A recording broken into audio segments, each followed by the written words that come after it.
네. 네. 지난 추석 명절 이후에 여러 개의 뉴스가 보도가 되었습니다. 제가 보여드리려고 했던 사진은 그 뉴스의 제목과 그 사진이 찍혀 있는 내용입니다. 한 가지가 아니고 같은 내용으로 여러 가지가 나왔는데 그 내용이 뭐냐면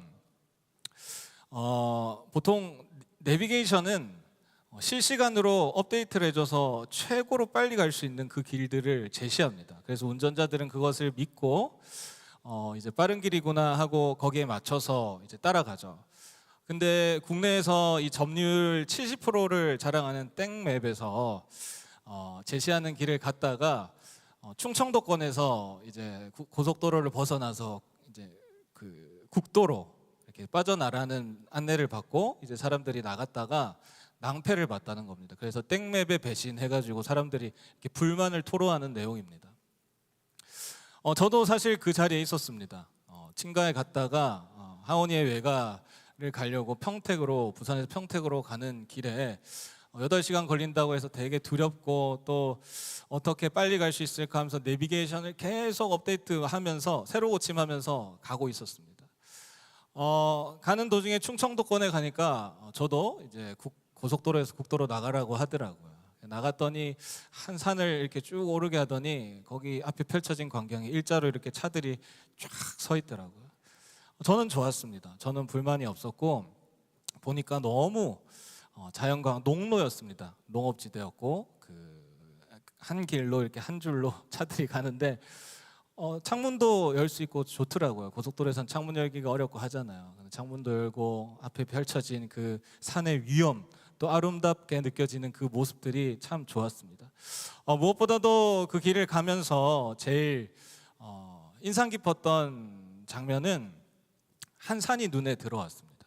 너무 위엄 있고 너무 아름다워 보이더라고요. 그러한 가운데 문득 이런 생각을 하게 되었습니다. 저 산은 얼마나 많은 것들을 품고 있는가라는 생각을 해보았습니다. 그렇죠. 산은 멀리서 보면 그냥 산은 산이죠. 근데 다가가면 다가갈수록 이 산은 너무 다채롭습니다. 그 안에 생명들을 품고 있고 또 뭐 약육강식의 어떤 나름의 경쟁도 있고 그 산이 그 생명들을 품어서 참 그들이 함께 공존할 수 있는 그런 터전을 만든다는 것이죠. 마찬가지로 하나님이 우리에게 그런 산과 같은 분이지 않나라는 생각을 해봅니다. 하나님, 멀리서 보면 그냥 하나님 한 분이시지만 하나님께 우리가 다가갈수록 말씀을 통해서 다가가고 또 우리의 삶의 자리에서 체험을 통해서 하나님을 아는 지식이 자라나면 자라날수록 하나님이 그저 그냥 하나님이 아니라 얼마나 많은 형용사로 표현을 할 수 있습니까? 참 하나님이 다채로운 분이시라는 거죠. 물론 우리는 그 하나님에 대해서 다 알 수 없습니다. 미국의 국무장관을 역임했던 다니엘 웹스터가 변호사 시절에 그런 말을 한 적이 있습니다. 나는 이해할 수 없기 때문에 하나님을 믿습니다 라고 고백을 한 적이 있습니다. 그렇죠. 하나님은 무한하신 분이시기 때문에 이해가 되면 안 됩니다. 이해가 되면 무한의 조건이 깨져버립니다. 우리 인간은 유한한 존재이기 때문에 당연히 그 하나님의 크심을 이해할 수가 없는 것이죠. 그러나 문제는 우리가 생각하는 그 하나님을 우리가 너무 각자의 삶의 자리에서 작고 작게 여긴다는 것이죠. 제이비 필립스가 썼던 책 제목 Your God is too small 이라는 책이 있습니다. 너의 하나님은 너무 작다라는 거죠. 우리의 삶의 상황과 환경에 따라서 나만의 인생의 틀 안에서 그 하나님을 해석하고 그런 하나님을 대상화하고 그런 하나님을 믿고 따르는 거죠. 우리 성도님들은 각자의 삶에서 하나님은 어떤 분이십니까? 한번 생각해 보셨습니까? 아마 각자의 삶의 자리가 다르기 때문에 다를 것 같습니다. 그런데 오늘 본문의 다윗은 이 하나님이 참 다채롭게 표현된다고 할 수가 있겠습니다.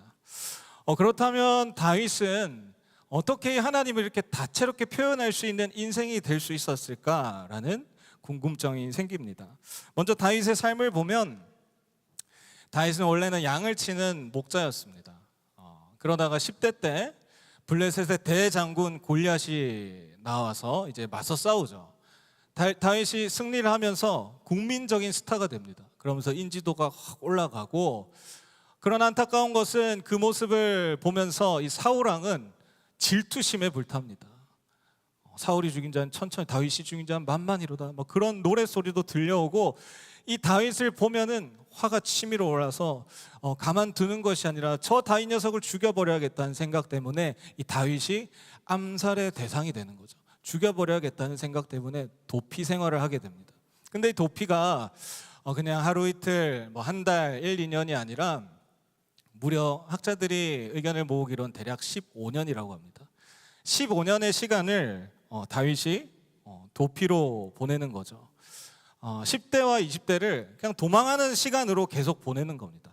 도망가고 또 도망가고, 그 15년을 그렇게 보냈다고 하는 거죠. 불안과 힘듦이 가득 찬 인생이라고 할 수 있을 겁니다. 제가 개인적으로 아는 지인 중에서 20년 전, 지금으로부터 20년 전에 사기를 당해서 그때 당시 10억을 빚을 지셨습니다. 그때 당시 10억이면은 너무 큰 돈이죠. 아파트에 투자를 했다 해도 얼마나 많이 올랐겠습니까? 큰 돈을 사기를 당해가지고 정말로 힘들어서 매일매일 술을 드시고, 그런 가운데 인생을 끝내야겠다라는 생각을 하다가 문득 이 가족 사진이 눈에 들어오셨습니다. 그래서 그것을 보고 내가 이런 약한 생각을 하면 안 된다 하면서 다시금 일어나야지 하고, 정말 밤낮 할 것 없이 죽을 힘을 다해서 돈을 버셨습니다. 그래서 그분이 어떻게 되셨을까요? 막 부자가 된 것은 아닙니다. 그 빚을 갚고 지금은 자기 집도 있고 차도 있고 자녀들을 잘 키우면서 일어나셨습니다. 그때 그 삶을 생각하면 지금도 눈물이 난다고 하시는데, 그때 그분이 하셨던 말씀 중에 제가 기억에 남는 말씀이 있었습니다. 고난이 닥쳐와도 내가 포기하지 않으면 고난은 반드시 끝이 난다라고 말씀을 하시더라고요. 어찌 보면 되게 단순한 말씀이잖아요. 고난을 포기하지 않으면 끝나겠지 할 수 있지만, 그분이 얼마나 처절하게 살아오고 얼마나 치열하게 생존하려고 포기하지 않고 살았던 그 삶을 아니까 그 말이 너무 가슴속에 와닿더라고요. 맞습니다. 고난은 끝이 납니다. 하나님은 우리에게 감당할 시험만 주십니다. 죽을 것 같지만 포기하지 않고 견디면 고난은 끝이 납니다. 다윗의 고난도 15년을 끝을 보게 됩니다. 때로는 이 고난을 빨리 끝낼 수 있는 지름길도 주어졌지만 하나님의 방법을 선택해서 그 길을 가지 않고, 또 때로는 살기 위해서 미친 채 하면서 그런 처세를 하기도 하고, 그는 그의 삶을 쉽게 포기하지 않고 치열하게 살아갑니다. 그리고 그에게 그동안 맛볼 수 없었던 평안과 이 안식이 찾아옵니다. 그리고 그때 쓴 시가 바로 오늘 시편 18편 말씀입니다.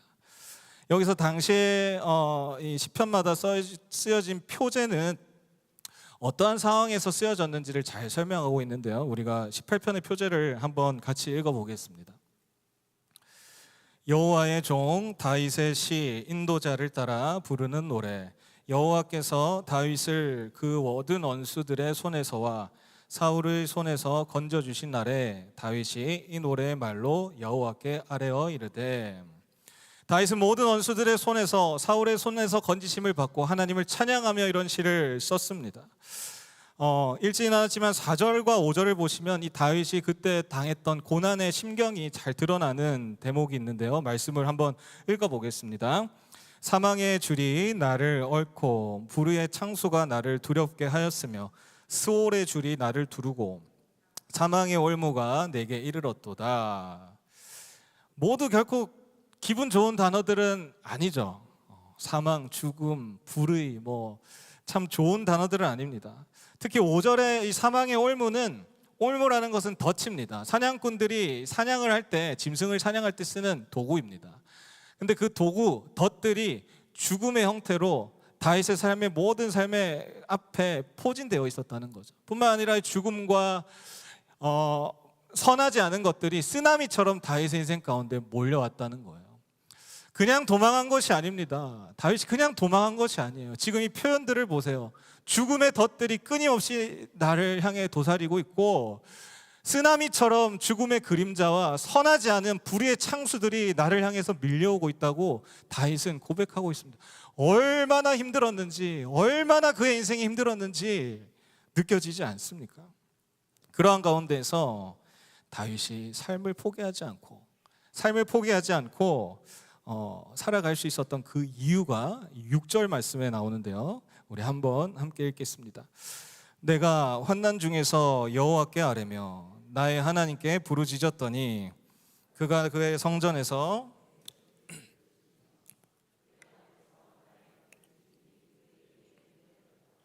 아멘. 죽음과 불의한 일들이 끊임없이 자신을 둘러싸고 죽음이 덫처럼 포진되어 있고, 하지만 다윗은 그 가운데서도 놓지 않았던 것이 무엇입니까? 하나님께 부르짖는 일, 하나님께 부르짖는 일, 바로 기도입니다. 여러분, 오늘 이 자리에도 여전히 고통 중에 계신 분들 계십니까? 고통이 지나갔는데 또다시 연속적으로 고난이 찾아온 분들 계십니까? 우리가 할 수 있는 것이 무엇입니까? 우리가 해야 될 일이 무엇이겠냐는 거죠. 부르짖는 일, 기도입니다. 우리가 할 것은 포기가 아니라 기도입니다. 기도는 포기를 이겨낼 수 있는 강력한 힘이 됩니다. 왜냐하면 기도를 통해서 하나님께 한 걸음 나아간다는 사실만으로도 하나님은 우리의 고통을 외면하지 않으시고 붙드십니다. 반드시 그 고통에 반응하십니다. 그런데 다윗은 기도했더니 어떤 일이 일어났다고 표현하고 있죠? 기도가 응답되었다고 표현을 하고 있습니까? 기도에 대해서 하나님께서 응답하셨습니다, 할렐루야, 찬양합니다, 그렇게 나아가면 참 좋겠지만 그런 표현이 아닙니다. 들으셨다라고 하죠. 응답과 들음은 전혀 다른 괴리감이 느껴지는 단어죠. 응답하셨다가 아니라 피드백이 없는, 그냥 들으셨다예요. 이거는 신뢰의 문제죠. 하나님을 신뢰하는 문제입니다. 하나님이 들으셨겠지, 하나님이 들으실 것을 믿습니다. 완전한 믿음 가운데 나아가는 거예요. 응답이 아니라 하나님이 들으셨다는 거예요. 다윗의 고통을 한번 생각해 봅시다. 다윗의 고통은 일반 사람들의 고통과 다릅니다. 무려 1년도 아니고 10년도 아니고 15년입니다. 15년 동안, 그리고 그가 어떻게 출발했습니까? 하나님께 기름 부음 받은 자였어요. 이제 왕이 되면 됩니다. 근데 왕이 되는 건 고사하고 무려 15년 동안 하루하루 생명을 유지하는 것도 힘든 시간들을 보냈다는 거예요. 그러한 가운데 다윗이 기도하지 않았겠습니까? 하나님, 제 원수들을 물리쳐 주십시오. 하나님, 제 앞에 있는 이 죽음의 덫들 좀 사라지게 해주십시오. 너무 고통스럽습니다. 주님, 도와주십시오. 기도했지만 하나님께서는 응답하셨습니까? 응답하지 않으셨다는 거예요. 여전한 고통 속에서 다윗은 그 가운데 어떠한 하나님을 보고 기도하며 견뎠느냐? 바로 들으시는 하나님이라는 겁니다. 그래도 들으셔도 응답이 있어야지 너무 막막한 거 아닌가요? 여러분, 다니엘의 세 친구는 끝까지 기도했고 결말은 사자굴이었습니다. 얼마나 두려웠겠습니까? 예전에 어떤 분이 딸아이가 죽을 위기에 처해 있어서 119를 부르고 기도했습니다. 하나님, 제발 살려주세요. 제가 살려주시면 하나님 위해 뭐든지 하겠습니다. 우리가 기대하는 결말은 이루어지고 그가 하나님의 뜻대로 살겠습니다 하는 인생을 사는 거죠. 근데요, 그 딸아이가 하나님 품으로 갔습니다. 부모님은 절규했고, 하나님 왜 제 딸을 데려가셨습니까? 하면서 질문하고 하나님께 원망도 했을 것입니다. 그렇습니다. 하나님은 왜 이런 죽음의 고통의 문제 앞에서 왜 듣고 계신다면서 바로 해결해 주시지 않는 것일까? 바로 해결해 주시지 않으십니까? 15년이 지난 다음에 온갖 죽을 위기를 겪고 나서 왜 그제서야 하나님의 역사가 나타나느냐라는 것이죠. 여기서 우리가 반드시 기억해야 될 것이 있습니다. 무엇입니까? 형언할 수 없는 하나님의 존재이시지만 하나님을 단 한마디로 표현하면 어떤 분이십니까? 우리가 아까 찬양도 했죠. 신실하신 하나님, 실수가 없으신 하나님, 좋으신 하나님. 하나님은 실수가 없으시고 좋으신, God is good all the time. 하나님은 모든 순간 선하시고 좋으신 하나님이라는 거죠. 인생의 모든 고통을 제거한다면 사람이 어떻게 살아가겠습니까? 어거스틴도 이야기하지 않았습니까? 하나님 품에 갈 때까지 사람의 마음에 평안이 찾아올 수가 있겠느냐? 고통을 없앨 수는 없고 또 때로는 이 고통이 사람을 단단하기도 합니다. 그러나 그 가운데서 그분은 그 소식, 우리의 신음을 다 듣고 계시고 함께 눈물을 흘리시고 아파하시고 그리고 반드시 어떻게 해요? 반드시 가장 좋은 때 가장 선한 길을 준비하고 계시며 우리를 인도하시는 사실입니다. 다윗의 하나님이 바로 그 좋으신 하나님이었고 나의 기도를 듣고 계시며 반드시 선한 길로 인도하시는 분을 믿는 믿음이었습니다. 그러한 하나님을 바라본 가운데 다윗이 지난 15년 죽음의 고통을 뒤돌아보니까 깨달아지는 하나님의 모습들이 머릿속에 떠오른 겁니다. 그리고 오늘 2절 말씀과 같이 하나님을 고백합니다. 우리 2절 말씀 다시 한번 읽어보겠습니다. 여호와는 나의 반석이시요 나의 요새시요 나를 건지시는 이시요 나의 하나님이시요 내가 그 안에 피할 나의 바위시요 나의 방패시요 나의 구원의 뿌리시요 나의 산성이시로다. 아멘. 좋으신 하나님, 반드시 나의 기도를 듣고 계시는 하나님을 죽음의 골짜기에서 이 전쟁 가운데에서도 신뢰한 세월들을 돌아보니 하나님이 반석이시고 요새이시고 건지시는 이시요 바위시고 방패이시고 구원의 뿌리요 산성이라는 그 7가지의 모습들이 탁 떠올랐던 겁니다. 하나님을 붙들고 자신의 지나온 인생을 마주할 때 다채롭게 역사하셨던 그 하나님의 존재를 마주하게 된 거죠. 여기서 나의 산성이로다라는 여기서 산성은 영어로는 스트롱홀드입니다. 성체죠. 원어적으로 보면 높은 곳에 위치해서 닿을 수 없는, 누구도 닿을 수 없는 요새입니다. 완전한 안전의 상태임을 알 수가 있습니다. 그렇습니다. 하나님은 죽음의 올무가 차고 넘치는 내 인생 가운데에서도 고통이 끊이지 않는 순간에서도 보호하십니다.